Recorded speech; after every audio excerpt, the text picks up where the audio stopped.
I know you're back because we are always enlightening you with some of the best vehicles ever. But this video might be disappointing, as in today's video, we have the 10 worst pickup trucks that were ever made. Which are these trucks and why did they make it to our list? Number 10. 2005 Hummer H2 SUT.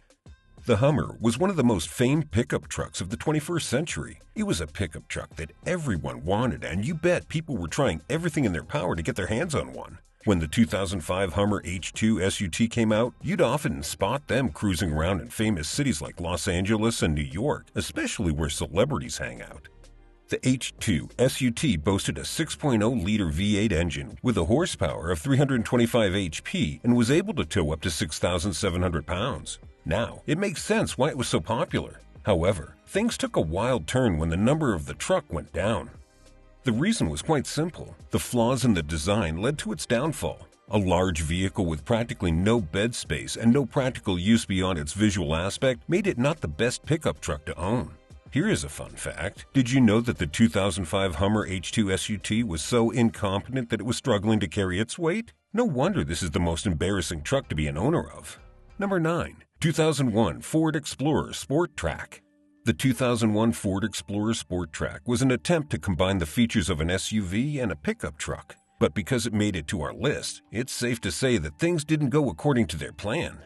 They could not reach anywhere near the numbers they were expecting, and the truck basically crashed and burned on the market. It had a 5-speed manual rear-wheel drive and a 4.0-liter V6 with a horsepower of 205 horsepower. The vehicle was also able to tow up to 5,300 pounds. It makes you wonder, what was the reason for its downfall? The Explorer Sport Track was made to fail from its initial release, mainly because of its design. The company also received a lot of complaints regarding the mechanical aspects as well. Spark plug and radiator issues plagued the model, and on top of that, the bed space was limited. Number 8. 2007 Chevy Silverado. The Chevy Silverado is an absolute powerhouse right now, but back in the day, the 2007 Silverado was ranked as one of the least reliable trucks ever. The 2007 Chevy Silverado had some cool-sounding specs, like a 5.3-liter engine and 315 horsepower at 5,200 RPM, and was especially praised for its towing capabilities. Seems impressive, right? But reality check. This truck turned out to be a disaster. Imagine a clunky pickup with a not-so-great engine. It had problems like brakes rusting away, steering that felt like wrestling, and a tendency for the engine to give up. Sure, it could haul stuff, but fixing all its problems was like throwing money down the drain.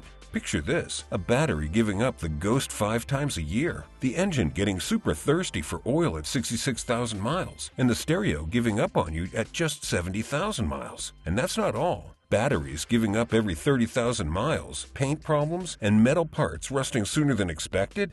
So, while it could tow things, the cost of fixing all its issues made it feel like squeezing juice from a not-so-sweet lemon. Here's a fun fact for you. The 2007 Chevy Silverado has varying towing capacities depending on factors like the engine, transmission, and other specifications, and it could tow from anywhere around 4,500 to 10,500 pounds. Number 7. 1957 Ford Ranchero. The 1957 Ford Ranchero is an amazingly stylish ride and definitely worth adding to any collection. But the problem is, when looking at the fact that it is considered to be a pickup, it really doesn't fit the criteria very well. At all. The power came from a 223 cubic inch overhead valve 6-cylinder engine equipped with a Holley 1-barrel carburetor, featuring an 8.6-to-1 compression ratio and delivering 144 horsepower at 4,200 RPM. Now these features make it more appealing, but not as a pickup truck. When we look at that aspect, the vehicle has nowhere near the strength required to provide any value. Without this simple feature, it's often considered one of the worst pickups ever. But as a regular car, it's perfectly okay. Number 6. 2006 Honda Ridgeline. The 2006 Honda Ridgeline was like the Swiss Army knife of trucks. Comfy, quiet, and a breeze to drive with just the right steering wheel. It rocked a unibody frame and cleverly placed engine, coming in with a crew cab short box set up with one powertrain option. The pickup truck has a 3.5-liter V6 engine with 247 horsepower and 245 foot-pounds of torque, twinned with a 5-speed automatic transmission. But here's the catch. The pickup truck has as many downfalls as it has praises. Some owners grumbled about the transmission acting up, especially when it had to shift into fourth gear. And then there's the engine chatter. A few drivers reported the fourth cylinder packing up early, sometimes dragging its buddies down with it. There's also the hiccup with cracked piston rings causing oil leaks, misfires, and potential engine headaches. In a nutshell, the 2006 Honda Ridgeline was a mixed bag, a versatile charmer with some quirks that kept it real. A fun fact about the 2006 Honda Ridgeline is that it features an innovative in-bed trunk, a storage compartment built right into the bed of the truck. If the top 6 have already disappointed you enough, make sure you smash that like button because we are only getting worse from here. Number 5. 2005 Toyota Tundra. The Toyota Tundra is widely regarded as the most popular pickup series from the car manufacturer. However, it's worth mentioning that they made a complete blunder with their 2005 version. The 2005 Tundra came with a 4.0-liter V6 engine with approximately 236 horsepower and 266 foot-pounds of torque. Depending on the configuration, the 2005 Tundra had a towing capacity ranging from 6,500 to 7,200 pounds. Here is a fun fact for you. The 2005 Toyota Tundra was the first full-size pickup truck to be built by a Japanese manufacturer in North America, marking a significant milestone in the history of Japanese automotive manufacturing. But this pickup is notorious for featuring one of the worst engines in modern automobile history, leading to a significantly shortened lifespan. Additionally, it faced numerous issues with its transmission, contributing to its reputation as a poorly constructed vehicle. Number 4. 1964 Ford Thames Trader. The 1964 Ford Thames Trader had a distinct appearance, but it fell short of being a true pickup truck. It's worth considering that it's from an older era, so some allowances can be made for its technology, but even back then, it didn't perform well. The 1964 Ford Thames Trader was typically equipped with a Ford 220 cubic inch 3.6-liter diesel inline 6, producing around 91 horsepower.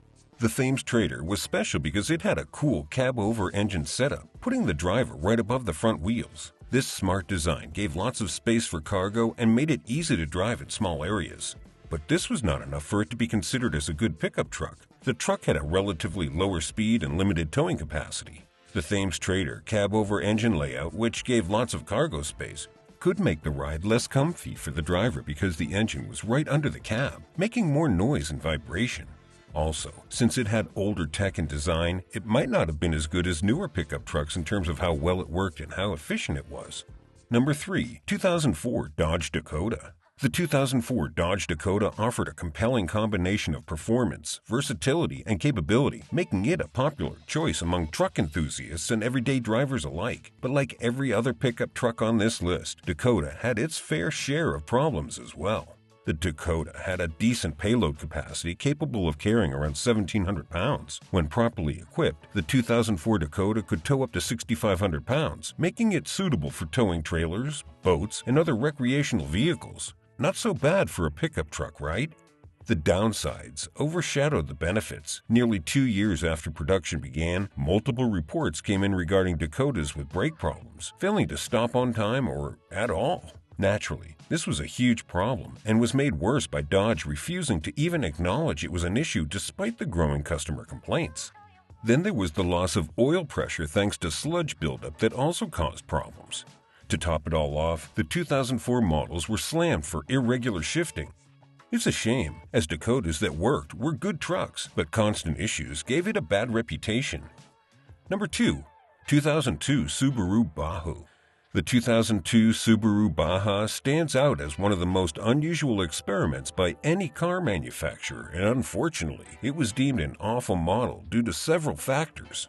With its unconventional design featuring a crossover utility vehicle with a peculiar bed, it lacked practicality, especially with its minimal trunk space, making it unsuitable for work purposes. Additionally, its weak performance and overall structure earned it a reputation as one of the worst pickups ever produced. The car manufacturer's misstep with this model resulted in an abysmal vehicle that failed to meet expectations. Its small pickup bed lacks the size and practicality of traditional truck beds, limiting its usefulness for carrying large or bulky items. In terms of performance, the Baja's engine options, while adequate for everyday driving, may feel underpowered for towing or hauling heavy loads. Additionally, its all-wheel drive system, while providing good traction in various road conditions, may not match the off-road capability of dedicated SUVs or trucks. So to make it short, it cannot be considered a good pickup truck. Number 1. 1978 Subaru Brat. In 1978, Subaru brought us the Brat, a quirky reminder that being awesome at cars doesn't always mean nailing it with trucks. Subaru, kind of obsessed with their cars, turned a sedan into a truck by slapping a flatbed on its back. With an engine capacity of 1.6 liters, 67 horsepower, and a transmission 4-speed manual, the pickup truck has nothing special going for it. It's one thing to produce a bad pickup truck, but a whole different level of disappointment when the pickup truck produced can barely be qualified as one. Surprisingly, the Brat stuck around for 16 years, which was unbelievable to say the least.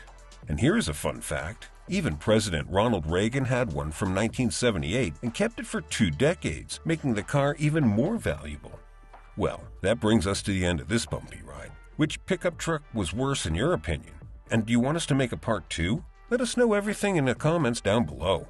And while you're at it, make sure you smash that like button and hit the subscribe so you never miss another update from our channel.